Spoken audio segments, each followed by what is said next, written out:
अक्षय तृतीयेच्या दिवशी सुदामाने श्रीकृष्णांना दिले एक मूठ पोहे आणि त्यांचं आयुष्य कायमचं बदललं. नमस्कार मंडळी, मी पूजा. आजच्या या व्हिडिओमध्ये तुमचे सहर्ष स्वागत करते. सुदाम एक अतिशय गरीब घरात इतकी दारिद्र्य की कधी कधी अन्नही मिळायचं नाही. त्याची पत्नी एक दिवस म्हणाली, तू द्वारकेला जा. तुझा मित्र श्रीकृष्ण आता राजा आहे. कदाचित तो मदत करेल. सुदामा लाजत लाजत तयार झाला, पण मित्राकडे जाताना काहीतरी भेट नेणं गरजेचं होतं. घरात काहीच नव्हतं, फक्त थोडे पोहे तांदूळ होते. त्याने तेच एका कापडात बांधले आणि निघाला.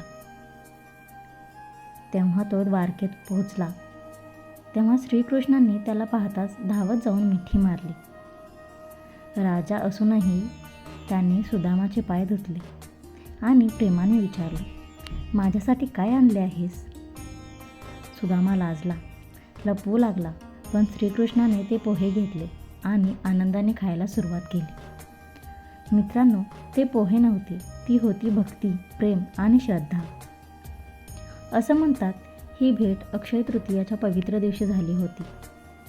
सुदामा काहीही न मागता परत निघून गेला, पण जेव्हा तो घरी पोचला त्याचं छोटंसं झोपडं एक भव्य महल झालं होतं आणि आयुष्यातील सगळं दारिद्र्य सगळे म्हणतात या दिवशी, कारण दिलेले थोडंसं दिवशी आयुष्यभर परत येत राहतं. छोटंसं दान. आज तुम्ही काय दान करणार आहात हे कमेंटमध्ये नक्कीच सांगा. आणि माझा व्हिडिओ आवडला असेल तर लाईक, शेअर आणि सबस्क्राईब नक्की करा. पुढचा व्हिडिओ कशाबद्दल पाहायचा आहे हे कमेंट बॉक्समध्ये नक्की सांगा. धन्यवाद. श्री स्वामी समर्थ सगळ्यांना.